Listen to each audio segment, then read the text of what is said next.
Olá a todos, este é o canal Geopoliticando e hoje nós vamos falar sobre a proposta de paz que a China levou através de seu mandatário Xi Jinping à Rússia durante essa última visita que fez ao país e ao mandatário máximo Vladimir Putin. Nós temos aqui algumas das propostas, ou a listagem da proposta diretamente de um site do governo chinês, que nós vamos mostrar na sequência depois dessa matéria aqui, mas ela acaba sendo bastante semelhante com as propostas de paz que vêm vindas do Ocidente, né? Todas elas acabam sendo uma espécie de capitulação do lado adversário, conjugadas com uma vitória para chamar de sua. Quer dizer, eles querem a paz, mas não querem abrir mão de uma certa vitória em cima do adversário. Mas ambos os lados acabam se vendo como quase que equivalentes na disputa e, portanto, ninguém quer abrir mão de nada, aparentemente, né? Mas vamos ver aqui, dessa vez, pelo turno da visão de Moscou e Pequim, como eles acreditam que deveria ser a paz na Ucrânia e o mundo pós o conflito, né? O que vai ser o mundo depois disso? Porque ele já não vai ser como era antes, isso é evidente.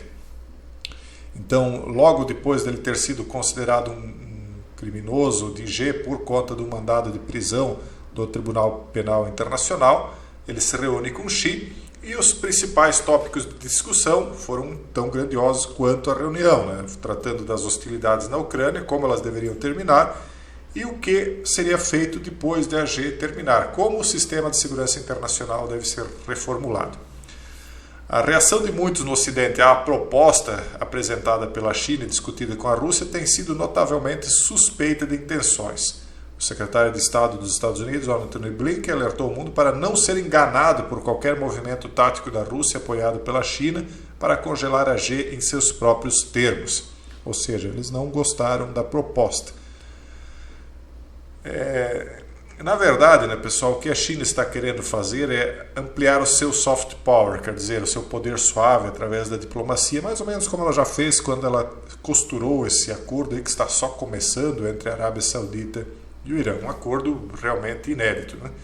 Na verdade, a Arábia Saudita ela começa a se aproximar da China imediatamente após aquele abandono vergonhoso que o atual mandatário Choi, né, fez no Afeganistão. Aquilo lá deve ter chocado todos os aliados norte-americanos mundo afora. Na época, inclusive, eu gravei um vídeo, né, tratando disso e dizendo que, a partir daquelas cenas, né, quem é que iria se arriscar novamente a ser aliado norte-americano, considerando o tipo de mandatário que tem atualmente naquele país. E realmente é perigoso, porque aí você acaba enfrentando adversários internos, contando com a ajuda de um país estrangeiro, como foi o caso dos Estados Unidos, e de repente, não mais do que de repente, eles simplesmente saem, parece que estão indo tirar o pai da forca, assim, correndo. Mas realmente foi uma coisa assustadora. E tão logo isso aconteceu, a Arábia Saudita, os mandatários devem ter pensado, olha, é melhor eu procurar outro meio aqui de me defender, porque daqui a pouco sou eu que estou passando o que os aliados norte-americanos no Afeganistão estão passando. Então são atitudes assim que a gente olha e pensa que não podem ser racionais. Uma retirada, evidentemente, podia ser feita, mas talvez de forma paulatina, pegando os principais alvos dentro daquele país que eram aliados deles e aos poucos, durante um período de 10, 20 anos, indo acomodando eles de maneira diferente, mas não assim do dia para a noite. Mas enfim, aconteceu e isso tem dado força para os adversários, essa é a verdade. Por conta de, na minha visão, uma incompetência muito grande de quem está hoje comandando o país mais poderoso do mundo. E às vezes a gente até fica pensando, será que é incompetência? Porque não pode ser, será que não é proposital esse tipo de coisa? Enfim, é difícil até de falar tudo aquilo que a gente gostaria. Mas enfim, eles não querem essa proposta, que eles estão levando ela como algo suspeita. Tal sentimento, diz o escritor da matéria aqui, é compreensível, porque Putin teria lançado uma G brutal e não provocada na Ucrânia, segundo a versão de quem escreve. Em meio ao ambiente emocional elevado de ataques desses objetos contra civis, atrocidades horríveis contra cidadãos comuns e deportação de crianças da Ucrânia, até mesmo uma avaliação fria de maneiras de acabar com essas confrontações, declararam um cessar-fogo, iniciar negociações, etc, etc. Bom, aqui é aquela crítica que nós estamos acostumados a ver aqui na imprensa ocidental contra a Rússia. Não está de todo errada, mas ela é uma boa parte uma narrativa. Vocês sabem que, na minha visão, nenhum dos lados aí é santinho, não, porque o que a Rússia está fazendo lá dentro do país realmente não é brincadeira, né? Tem muito civil sofrendo e sofrendo muito. Por outro lado, dizer que não foi provocado é uma mentira completa, isso aí só acredita mesmo quem não está acompanhando de maneira nenhuma o que está acontecendo lá. Na verdade, qualquer dos lados aí que acabar dominando, né, não vejo uma grande vantagem para o Brasil, não, porque o Brasil fica, de qualquer maneira, na rabeira disso, né? Não acaba com um pé em cada canoa, e quando você coloca um pé em cada canoa, as canoas uma hora se abrem e você cai na água, né? Mais ou menos essa é a posição do Brasil. Então ele coloca essa questão aí na reunião de uma maneira, como eles dizem aqui, bastante gentil, dizendo o seguinte, abre aspas: a comunidade internacional reconheceu que nenhum país é superior aos outros, nenhum modelo de governança é universal e nenhum país deve ditar a ordem internacional.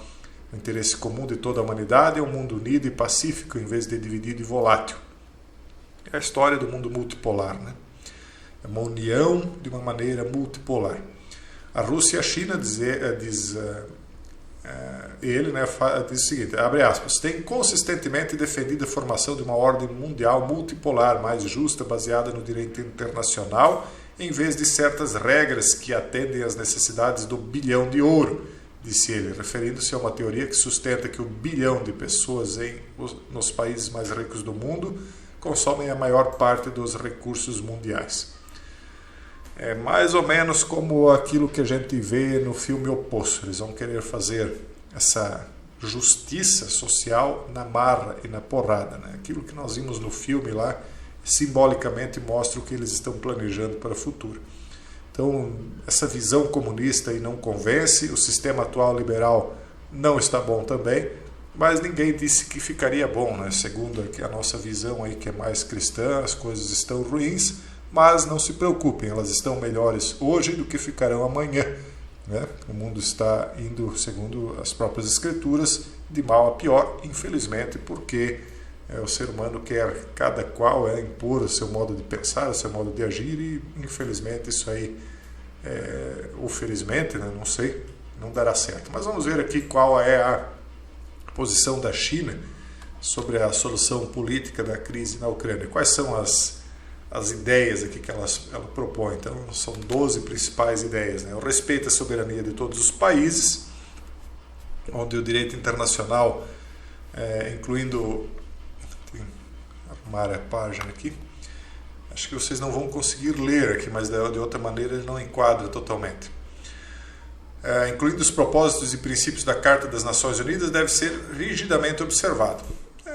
Dizer que a Carta das Nações Unidas tem que ser observada é fácil. O problema é que quando certos interesses são atingidos, eles não respeitam. E pronto, quando eu digo eles, eu não estou falando de um país em específico, eu estou falando daqueles que estão aí no comando de determinados países que têm possibilidade de confrontar ou não essa carta, né? E depois, quem é que disse que uma carta das Nações Unidas é lá tão boa assim? Porque as Nações Unidas, elas acabam que estão empurrando o mundo para essa governança única, na verdade, seja pelo projeto unipolar ou seja pelo projeto multipolar. Nós sabemos que lá no final vai desaguar num governo único. Isso é bastante claro. Essa ideia de abandonar a mentalidade da G-fria é a ideia de que não deve se combater aquela mentalidade comunista. Na verdade, hoje o Ocidente ele está majoritariamente na mão de uma esquerda liberal, né? Isso é lógico. Então já não está tão distante do abandono da mentalidade da G-fria, porque no final das contas estão muito parecidas as visões. Cessar as hostilidades, lógico, né? Como é que vai ter paz se não se tem hostilidade? Retomar as negociações de paz, o diálogo, etc. Resolver a crise humanitária. Primeiro eles vão lá e criam, né, a crise humanitária, depois vem com a proposta de resolução. Mas como é que seria essa resolução? Em que termos? Será que as pessoas que vão ser salvas, entre aspas, desses desastres que eles causam, né, vão gostar da salvação? Porque o que veio depois da Segunda Guerra Mundial foi até uma certa melhora financeira, etc., mas a questão moral em todos os países do mundo decaiu muito, né? Os nossos antepassados tinham um nível de moralidade e civilidade muito maior. A degradação foi terrível. Então, resolver crise humanitária em que termos? Em termos de víveres, de novo, de recursos? Proteger civis e prisioneiros de G, isso é uma coisa lógica, né? Manter as usinas nucleares seguras, porque muitas usinas aí foram ameaçadas, né? Então isso é uma coisa mínima também. Redução de riscos estratégicos. Os equipamentos nucleares não devem ser usados em GNUC e não devem ser travados. A ameaça ao uso de equipamentos nucleares deve ser combatida. É a mesma blá blá blá de sempre, o que nós vemos no final é cada vez aumentando mais. Facilitar a exportação de grãos. Isso aqui eu considero imprescindível. Um mundo com fome nunca vai ser um mundo pacífico. Onde não há justiça, não há paz. E o mínimo que as pessoas têm de ter é alimento, né? Só que uma coisa que eu percebi aqui no Brasil, acho que aqui nós temos muita abundância de tudo, mas só que isso aqui também não é infinito, né, pessoal? A terra ela vai se desgastando e tem toda essa questão aí que eles falam de redução da área de plantio e tal.